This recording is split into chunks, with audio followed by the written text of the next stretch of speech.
أعوذ بالله من الشيطان الرجيم بسم الله الرحمن الرحيم واتبعوا ما تتلو الشياطين على ملك سليمان وما كفر سليمان ولكن الشياطين كفروا يعلمون الناس السحر وما أنزل على الملكين ببابل هاروت وماروت وما يعلمان من أحد حتى يقولا إنما نحن فتنة فلا تكفر فيتعلمون منهما ما يفرقون به بين المرء وزوجه وما هم بضارين به من أحد إلا بإذن الله ويتعلمون ما يضرهم ولا ينفعهم ولقد علموا لمن اشتراه ما له في الآخرة من خلاق ولبئس ما شروا به أنفسهم لو كانوا يعلمون ولو أنهم آمنوا لمثوبة من عند الله خير لو كانوا يعلمون صدق الله العظيم. حاضرین و ناظرین، یہ سورہ بقرہ کی 2 آیتیں ہیں، آیت نمبر 102 اور 103، 102 اور 103۔ اس آیت کو سمجھنے سے پہلے بنیادی طور پر یہ بات ذہن میں رکھنی ضروری ہے کہ جادو کی اپنی جگہ ایک حقیقت ہے۔ جادو پرانے زمانے سے چلتا آ رہا ہے۔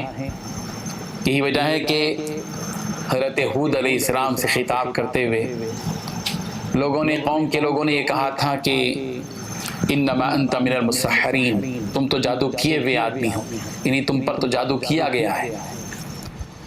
اور اسی طریقے سے فرعون حضرت موسیٰ کے زمانے میں بھی جادوگروں کا زور تھا، اور پورا واقعہ آپ کے سامنے موجود ہے کہ جادوگروں سے حضرت موسیٰ علیہ السلام کا مقابلہ کروایا گیا، اور فرعون کے پاس جادوگروں کی بڑی تعداد تھی جو بالکل ماہر قسم کے تھے۔ بہرحال حضرت سلیمان علیہ السلام کے زمانے میں جادو کا بڑا چرچا تھا۔ عراق کے علاقے بابل میں جادو کا بڑا چرچا تھا۔ حضرت سلیمان علیہ السلام اللہ تعالیٰ کے نبی تھے، وہ تو معجزے کا اظہار کرتے تھے، ان کے بڑے بڑے معجزات تھے، وہ ہواؤں پر اڑنا اور جنات ان کے قابو میں وغیرہ وغیرہ۔ جب اس دور میں جادو ایک طرف چل رہا تھا اور ایک طرف معجزات چل رہے تھے، تو لوگوں کے اندر اشتباہ تھا کہ ہو گیا تھا کہ جادو بھی وہی ہے اور معجزہ بھی وہی ہے۔ ظاہر ہے کہ جادو الگ چیز ہے اور معجزہ الگ چیز ہے۔ جادو ایک ذریعہ اور سبب ہے، جبکہ معجزے کا تعلق صرف اللہ تبارک و تعالیٰ کے ارادے اور حکم سے کہ اللہ تعالیٰ ارادہ کرتے ہیں اور نبی سے اس معجزے کا ظہور ہوتا ہے۔ بابل میں ان دنوں بہت زیادہ حضرت سلیمان علیہ السلام کے زمانے میں چرچا ہونے لگا اور لوگوں کے اندر اشتباہ ہو گیا، یہاں تک کہ لوگ کہنے لگے کہ حضرت سلیمان علیہ السلام سے جو چیز ظاہر ہو رہی ہے وہ بھی ایک جادو کی چیز ہے، جادو کی قبیل ہے۔ چنانچہ تفسیریں کرنے لگے کہ حضرت سلیمان علیہ السلام بھی جادوگر ہے۔ اللہ تبارک و تعالیٰ نے جادو اور معجزہ ان دونوں کے اشتباہ کو دور کرنے کے لیے 2 فرشتوں کو بھیجا بابل کے علاقے میں، ہاروت اور ماروت کو، اور وہ دونوں آئے اور روئے زمین پر پھیل کر، چونکہ وہاں حضرت سلیمان علیہ السلام بھی یہ بات بول سکتے تھے، لیکن چونکہ حضرت سلیمان علیہ السلام ایک فریق کے طور پر تھے، اس لیے کہ خود وہ ان کے اوپر یہ بات تھی کہ وہ جادوگر ہے، اس لیے حضرت سلیمان علیہ السلام کے بجائے اللہ تبارک و تعالیٰ نے فرشتوں سے یہ کام لیا۔ اللہ تعالیٰ نے 2 فرشتوں کو بھیجا، ہاروت اور ماروت، اور ان دونوں نے بابل میں آ کر لوگوں کو حقیقت بتائی کہ یہ جادو کیا چیز ہے۔ یہ لوگ جو ہے جادو سیکھتے تھے، لیکن وہ 2 فرشتے جو تھے وہ آ کر بتاتے تھے کہ دیکھو یہ تو ایک آزمائش ہے، اس کے ذریعے سے اگر تم خیر چاہو تو اچھی چیز ہے، اور اگر شر چاہو تو یہ تمہارے لیے ظاہر بات ہے کہ تمہاری سلامتی کے خلاف ہے اور تمہارے لیے بری چیز ہے۔ بتا کر جادو کے کچھ اصول وہ بتا دیا کرتے تھے. جادو کے اصول کیا ہیں وہ اس سلسلے میں اس کے بارے میں بتاتے ہیں، لیکن تاکید کرتے تھے کہ اس کو غلط طور پر استعمال نہ کیا جائے. لیکن لوگ جادو سیکھ کر کیا کرتے تھے، میاں بیوی کے درمیان میں تفرقہ کرنا اور دوری ڈالنے کا کام کیا کرتے تھے، اور اس سے ظاہر بات ہے کہ وہ لوگ منع بھی کیا کرتے تھے. بہرحال اسی حقیقت کو یہاں پر بات بتائی گئی کہ یہ جو یہودی ہیں یہ جو کہ شیطانوں کی چال چلتے ہیں، شیطانوں کی چال چلتے ہیں، یہ حقیقت میں جو ہے آسمانی کتابوں پر عمل کرنے والے نہیں ہیں. چنانچہ اللہ تبارک و تعالیٰ نے فرمایا وَاتَّبَعُوا مَا تَتْلُو الشَّيَاطِينُ عَلَى مُلْكِ سُلَيْمَانَ. حضرت سلیمان علیہ السلام کے زمانے میں ان لوگوں نے، ان یہودیوں نے شیطان جو چیز پڑھتے ہیں اس کی اتباع کی. حضرت سلیمان علیہ السلام کی باتوں کی اتباع نہیں کی، حق کی اتباع نہیں کی، بلکہ شیاطین، خبیث شیاطین جس کی اتباع کرتے ہیں اس کی جو پڑھتے ہیں اس کی اتباع کی. وما کفر سلیمان.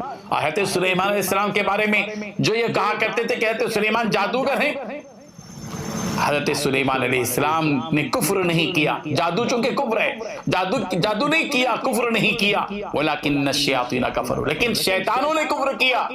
کیا کرتے تھے؟ یعلمون الناس السحر. یہ لوگوں کو سحر سکھاتے تھے. وما انزل علی الملکین. اور ان کی بھی اتباع کی ان یہودیوں نے جو انزل علی الملکین، جو 2 فرشتوں پر اتارا گیا بابل میں، ہاروت و ماروت، ہاروت اور ماروت.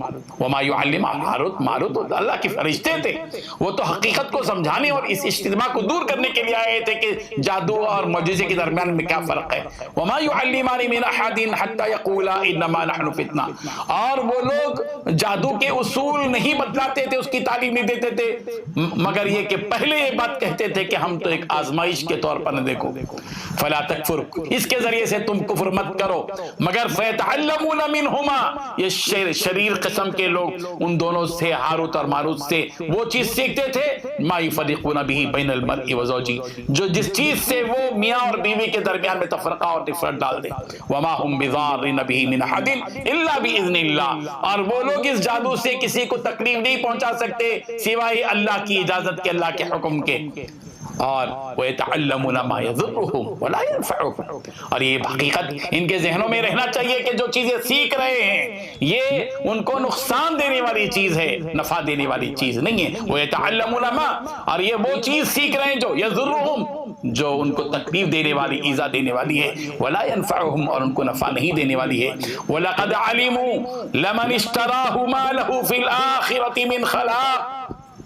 وَلَقَدْ عَلِمُوا. اور وہ لوگ اس بات کو جان چکے ہیں کہ لمن اشتراہ، جس شخص نے بھی اس چیز کو خریدا آخرت کے مقابلے میں، ما لہ فی الآخرۃ من خلاق، آخرت میں اس کا کوئی حصہ نہیں ہے. وَلَبِئْسَ مَا شَرَوْا بِهِ أَنفُسَهُمْ لَوْ كَانُوا يَعْلَمُونَ. اور انہوں نے اپنی جانوں کو بیچ کر جو چیز خریدی ہے وہ بہت ہی بری چیز ہے، کاش وہ جان لیتے. وَلَوْ أَنَّهُمْ آمَنُوا. اور اگر وہ لوگ ایمان لے آتے تو لَمَثُوبَةٌ مِنْ عِنْدِ اللَّهِ. تو اللہ تبارک تعالیٰ کی طرف سے معاوضہ ان کو ملتا، بہترین معاوضہ، خیر کا معاوضہ ان کو ملتا. لو کانوا یعلمون. اگر وہ جان لیتے. بہرحال یہ وہ باتیں ہیں بنیادی جو جادو اور معجزے کے درمیان میں اشتباہ کو دور کرنے کے لیے اللہ تبارک و تعالیٰ نے ہاروت اور ماروت کو عراق کے علاقہ بابل میں اللہ تعالیٰ نے اتارا، اور پھر انہوں نے یہ بات ان کو حقیقت سمجھائی. اس کو صحیح استعمال کرنے والوں نے صحیح استعمال کیا، غلط استعمال کرنے والوں نے غلط استعمال کیا. جو غلط استعمال کہ ان کا انجام برا، اور جو اچھے طور پر سمجھے، حقیقت کو سمجھنے کے لیے جن کو بتایا گیا تھا ظاہر بات ہے کہ ہدایت پر ہیں. اللہ تبارک و تعالیٰ اس حقیقت کو سمجھنے کی توفیق عطا فرمائے. وآخر دعوانا الحمد للہ رب العالمین. لا الہ الا اللہ.